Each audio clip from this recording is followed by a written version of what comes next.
Okay, guys, this is one of my favorite lessons to teach because I really think it deepens understanding a great deal. This will probably be the last little bit we work on with quadratics. Today, we are going to rewrite quadratic equations that are in standard form, and we're going to rewrite them in vertex form.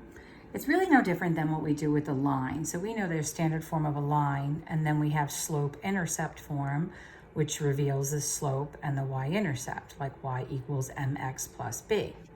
So in this case, we're going to take what is previously given to us, and we're going to rewrite it using our properties, and we're going to be able to put it in vertex form. Now, just to remind you, you've seen this before.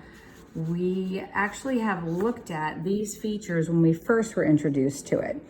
So we know a little bit about the transformations that are involved in this. We started out with our constant here. And if that's positive, that gave you a vertical shift up. And if it was negative, it gave you a vertical shift down. The h, remember that negative, that subtraction is part of this formula. So the h that's sitting in there is positive right now. And that is your movement to the right, horizontal. If this was positive, that would assume that your h value was negative. So that would be movement to the left. The a is the coefficient, and if the absolute value of the coefficient is greater than 1, then you are going to have what's called a narrowing or a vertical stretch. So it'll look kind of skinny like that. If you end up having the absolute value of a be less than 0 and greater than 1, it's going to kind of open it up and widen it a little bit. And if it happens to be less than 0, then it's going to invert the parabola, and it's going to have a reflection in the x-axis. So that's just to remind you that we've done this before, you've seen this before. So the focus of today's lesson is just going to be able to utilize the process of completing the square to get you to rewrite an equivalent. Now, if you look right here, see that x minus h squared? Like, you remember that from completing the square. When you write, x minus 2 squared, you know that it's x minus 2 times x minus 2.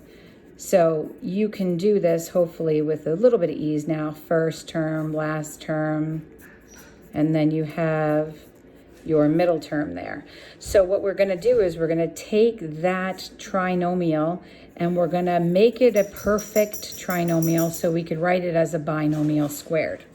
So the first thing we're going to do, I just did this one out for you so you can see, is we're being given x squared minus 2x plus 8 is equal to y.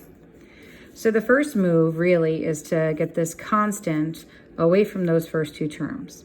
So you can see that I use additive inverse here and here. And remember, equal amounts subtracted from equal amounts are going to provide equal amounts. Now, what I'm trying to do here is create a perfect trinomial. So how do I do that? I find 1/2 of the b and we square it. And then I have x minus 1 squared, which I know is equivalent to this. Then I'm just going to add that 7 back to both sides. And now this is my function rewritten in vertex form. And I can get my vertex 1, 7 right from here. I also know that if it's going to be sketched, we know it's opening like this. So we know we have a minimum, and this is 1, 7. So I know that I have a vertical line, which is my axis of symmetry, which is my x equal to 1. So I did that one for you to take a good look at, but we're going to do one together. I'll set that up in our next email. But right now, I just want you to take a good look at it. We did not use completing the square to solve anything. We used completing the square to just create a perfect trinomial that can be written as a binomial squared, just like we do with completing the square. And then we just set it back into function notation. We'll go into the calculator just to confirm that. So, and if you look, there's your transformations as well too. So we're expecting to see a shift to the right, and we should also be seeing a shift up 7.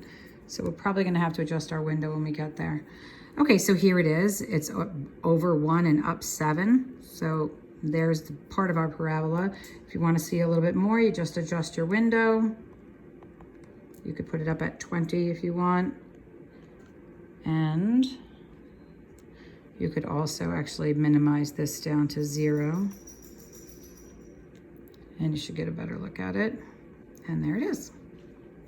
And if you want to go and see if let's get into auto mode, and you can go and take a peek at all of its points and see if your 1, 7 is actually your turning point, which it is right there. And you can see the symmetry around that point. So I'm going to stop right here, and then I'm going to work you through a couple more. We'll do one for each video.